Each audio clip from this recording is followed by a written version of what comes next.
En quelques lignes, nous pouvons dire que l'étude que nous avons réalisée pour évaluer le projet PER sur le plan social nous a conduit à constater des choses. La première, c'est qu'il y a eu des progrès qui ont été réalisés par les projets en termes de lutte contre l'exclusion sociale dans les milieux scolaires. La priorisation, ça fait partie de vos décisions en termes de pays. Moi, je suis consultant, je viens conseiller, c'est tout. Donc, je ne peux pas vous donner de priorisation en termes de recommandations. Cependant, ce que je peux dire, c'est qu'il y a, à mon avis, plusieurs niveaux auxquels il faut s'adresser.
L'évaluation sociale approfondie du projet d'équité et de renforcement du système éducatif PERS qui vont nous être restitués quelques instants.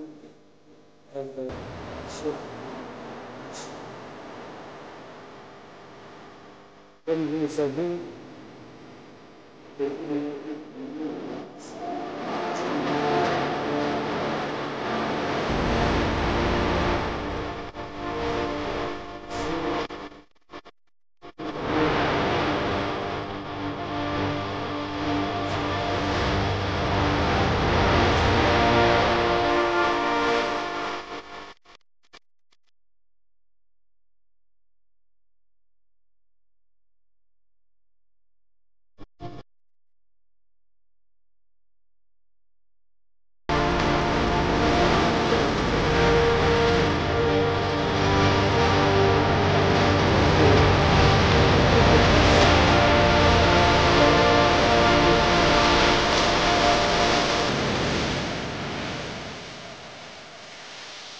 quelle manière que le projet fait une manière d'arriver. Alors, la question que je vais soulever de savoir, c'est de tuer. Je suis en train de regretter du fait que les résultats sont... En quelques lignes, nous pouvons dire que l'étude que nous avons réalisée pour évaluer le projet PER sur le plan social nous a conduit à constater des choses.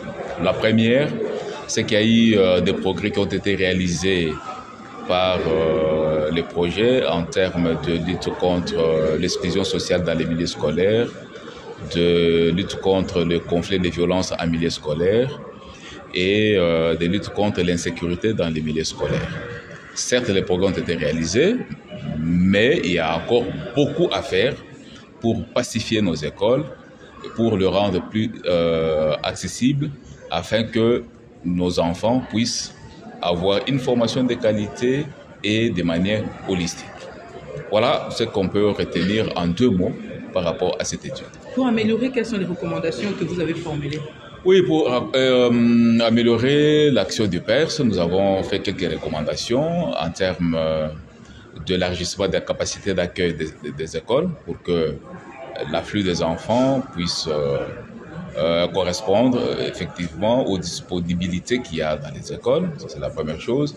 Deuxièmement, il faut que le PERS intensifie son système de communication de manière à ce que les communautés, les parents, comme les élèves soient sensibilisés pour qu'ils viennent un peu plus nombreux dans les écoles. Et troisièmement, nous avons formulé des recommandations pour que les pouvoirs publics puissent appuyer la rémunération des enseignants qui sont des acteurs majeurs dans le système éducatif pour qu'ils puissent travailler dans les conditions convenables afin qu'ils assurent une formation de qualité. Pour cela, nous invitons également les partenaires techniques et financiers d'accompagner le gouvernement de la République dans ses efforts pour rendre nos écoles beaucoup plus viables, beaucoup plus inclusives et beaucoup plus sûres.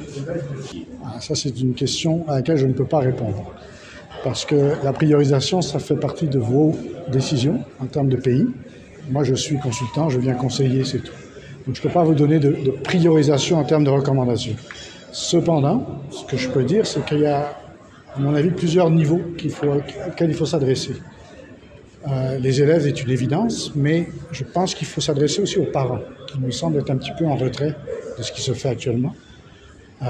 Et il faut s'adresser aux problèmes de façon intégrée. Et c'est ressorti beaucoup des conversations, c'est-à-dire que oui, on fait la gratuité, mais qu'en est-il des professeurs, qu'en est-il des infrastructures, qu'en est-il de tous ces aspects? Donc il faut essayer d'avoir une réponse un petit peu intégrée et pas regarder les choses en silo. C'est ma recommandation pour l'instant, mais je n'irai pas plus spécifiquement parce que ça, c'est des choix qui vous appartiennent. Et juste en parlant des parents particulièrement, vous avez sorti un mot qui... 2 mots. 2 mots. Alors allons-y avec les 2 mots. Parentalité positive, c'est ça? Exactement. Donc c'est bien 2 mots. Vous pouvez en dire un peu plus par rapport à la parentalité positive? En fait, c'est un concept qui est pas forcément très récent, mais qui est sorti il y a 15-20 ans et qui montre que si on veut, un des endroits où on doit travailler, si on veut réduire les aspects de violence notamment, de discrimination à l'école et ainsi de suite, et même d'intérêt pour l'école, il faut travailler au niveau de la cellule familiale et au niveau des parents. C'est eux qui vont donner envie à l'enfant, c'est eux les premiers acteurs de l'éducation. Donc c'est eux qui doivent déjà donner les valeurs et ainsi de suite. Et si on ne travaille pas à ce niveau-là, tout ce qu'on fait après, à l'école et ainsi de suite, devient, je ne peux pas donner un chiffre, mais devient extrêmement difficile. Donc il faut vraiment travailler à la source. Et cette parentalité positive, ça vise à faire en sorte que les parents jouent leur rôle et de façon positive. Donc ce n'est pas forcément des sanctions auprès de leurs enfants, mais c'est travailler avec les enfants, leur faire comprendre. Dans certains pays, c'est faire en sorte que le père soit très présent, parce que souvent il est absent, et ça crée des problèmes. Faire en sorte que le père et la mère ont des relations comment je dirais, équilibré, ce qui donne l'aspect genre. Les enfants voient la manière dont c'est fait dans la cellule familiale. Donc c'est de voir un peu les choses au niveau de la cellule familiale et de faire en sorte que les parents ont une attitude positive face à l'éducation et autres aspects.